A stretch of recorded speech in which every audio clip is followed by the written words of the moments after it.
¿Qué tal, mis hermanos? Les habla el pastor Rafael Ramírez.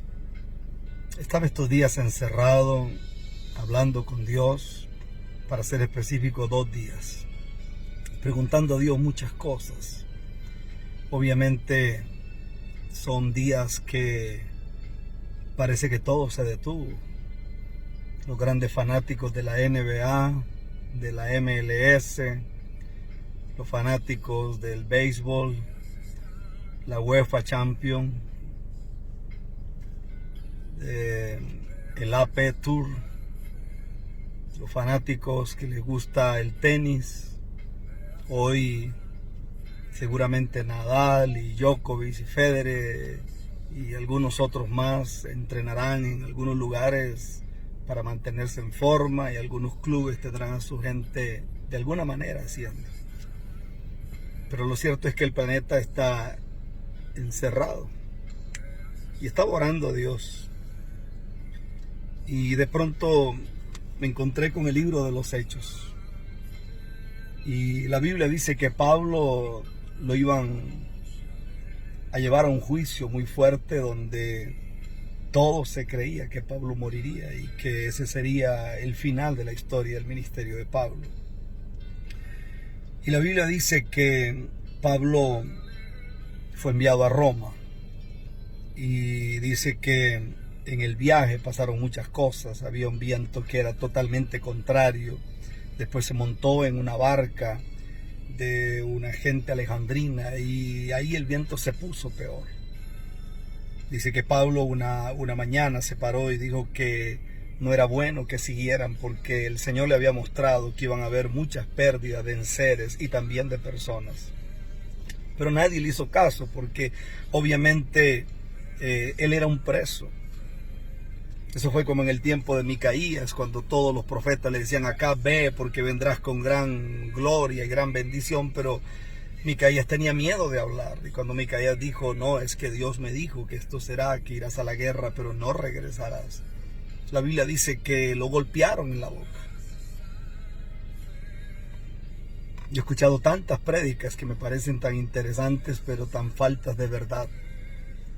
Escucho de gente que dice que bueno, que todos los que se levantaron contra ti, que Dios los va a poner por el suelo, pero yo nunca más vuelvo a encontrar en la Biblia que el que golpeó a Micaías algo le haya pasado, o los que azotaron a Pablo, o los que golpearon a Jesús, o los que pusieron a Pablo en el cepo.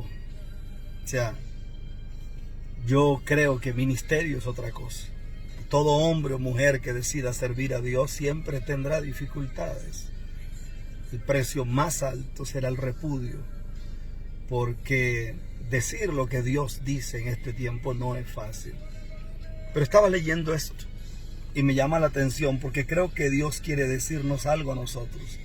Dice el verso 20 del capítulo 27, y no apareciendo ni sol ni estrellas por muchos días, y acosados por una tempestad no pequeña, ya habíamos perdido toda esperanza de salvarnos.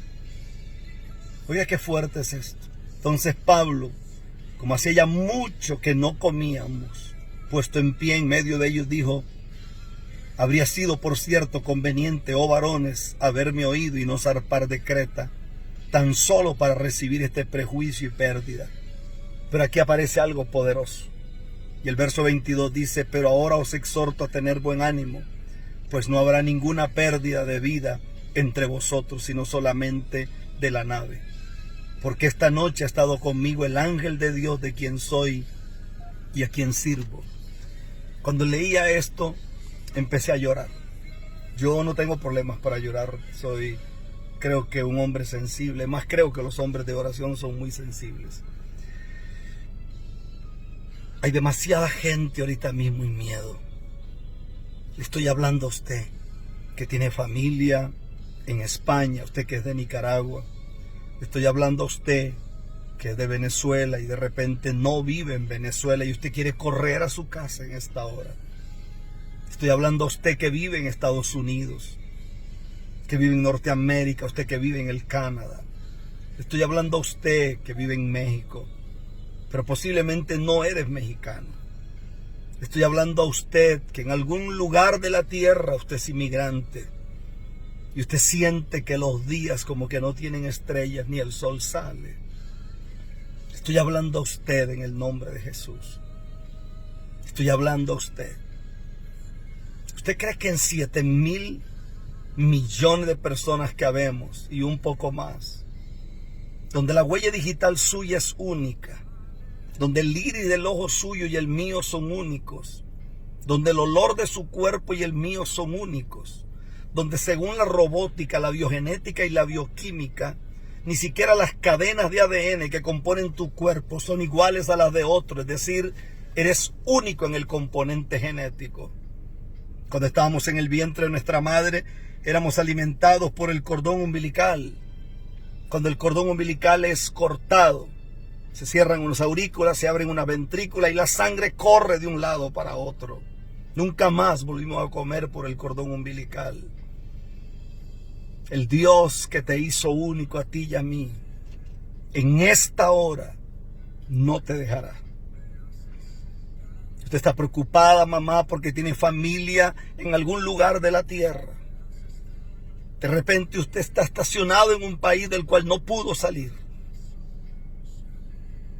Mire qué interesante. Pablo le dice a ellos, la nave donde vamos, es decir, el barco donde vamos, se perderá. Pero las vidas no se perderán. Eso parecía ilógico. Si vas en medio de una tempestad y un hombre dice que el barco se va a hundir, pero que tú no morirás, eso parecía una locura. De pronto usted me dice a mi pastor, ¿y por qué pasan tantas cosas? Mi amado precioso, porque para llegar hay que pasar. Israel tuvo que pasar por el desierto para llegar a la tierra prometida.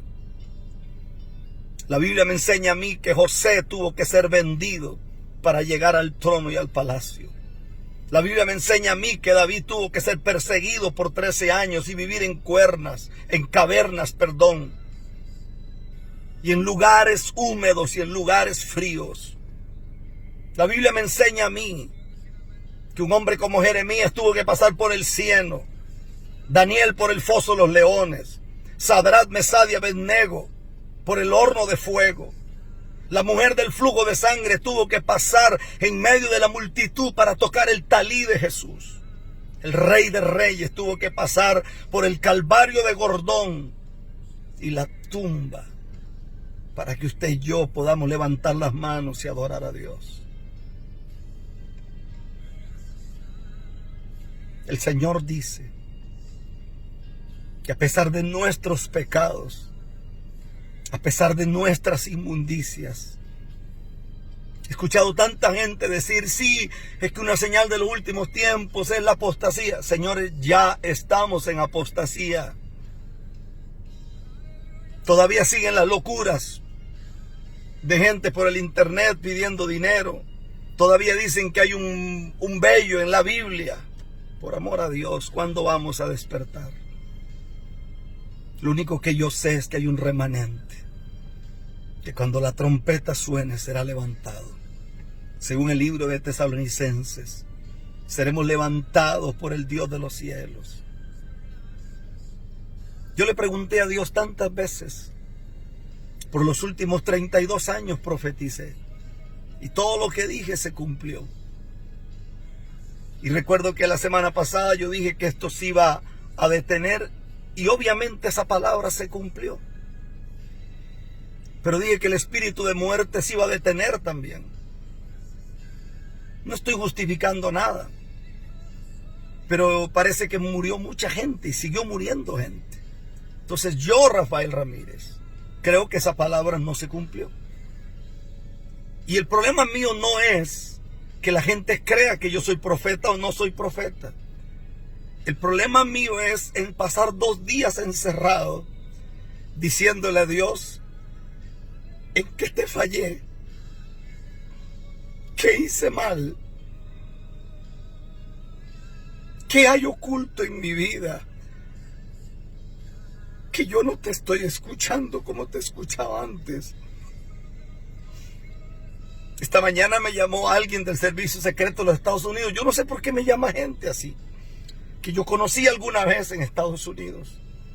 Y esa persona me dijo, su nombre suena mucho aquí, pastor. Lo van a invitar para una conferencia y cosas. Yo guardé silencio.